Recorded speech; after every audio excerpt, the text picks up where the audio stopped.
আমরা তো এরকম একটা বিপ্লব চাই নাই। বিপ্লবের স্পিডে কেন দমে গেল? পরের প্রজন্মকে আমাদেরকে বয়কট করবে। ঘনে দেওয়া রাষ্ট্রে আমরা বসবাস করেছি, সেখানে সকল পেশাজীবী শ্রেণী আমরা অধিকার থেকে বঞ্চিত ছিলাম। তো আজকে ছাত্র জনতা মিলে লম্বা সময় আন্দোলন সংগ্রাম করে একটা বিপ্লব তৈরি করেছি। সেই বিপ্লব থেকে আসলে আমাদের কি আশা ছিল, কি চাওয়া ছিল? এই বিপ্লব উত্তর বাংলাদেশে ছাত্র নাগরিকদের যে স্বপ্ন, আগামীর বাংলাদেশকে, যেটা আমার পূর্বপুরুষরা ব্যর্থ হয়েছে। কারণ আমরা সেই 52 থেকে আন্দোলন সংগ্রাম করে আসছি। আমাদের আন্দোলন সংগ্রাম ইতিহাস রয়েছে। 71-এ আমার বাপ দাদারা জীবন দিয়েছে, গুলিয়ে খেয়েছে নতুন একটা বাংলাদেশ বিনির্মাণ করার জন্য। আমাদেরকে নতুন একটা বাংলাদেশ স্বপ্নহারী, যেখানে তার ছেলেরা মেয়েরা জীবনযাপন করতে পারবে, এই মানচিত্রে জীবনযাপন উপযোগী করতে পারবে, সেটা তারা গুছিয়ে রাখতে পারে নাই। এর কারণ কি?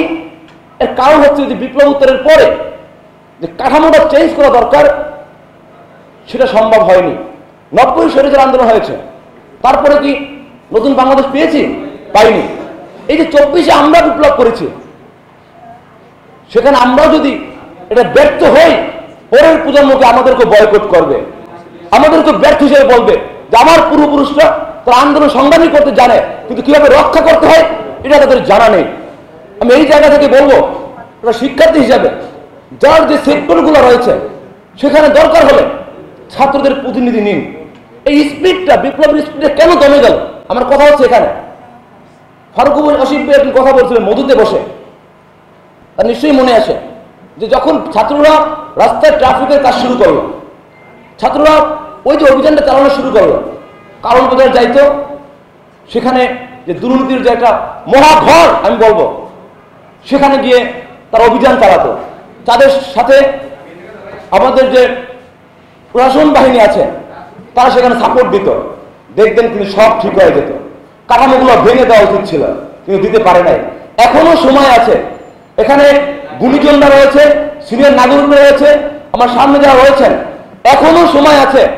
আমাদের যে এই অর্জন, এই অর্জনকে সামনের আগামীর বাংলাদেশে নতুন প্রজন্মের কাছে আমাদেরকে ব্যর্থ বানায়েন না, তাহলে কিন্তু তারাও আবার আন্দোলন সংগ্রাম করবে, তারাও ব্যর্থ হবে। আমাদের নতুন যে বাংলাদেশের রূপরেখা, সেটা কিন্তু আসলে কখনোই সম্ভব হবে না।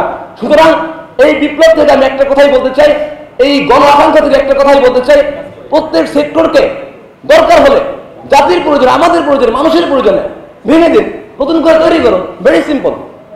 সেখানে দরকার হলে একটা মন্ত্রণালয় ছাত্র প্রতিনিধি নেন, সেখানে 50 সদস্য নিতে পারেন, 20 সদস্য নিতে পারেন, 1 সদস্য নিতে পারেন, নিন, তাদের সহযোগিতা নিন।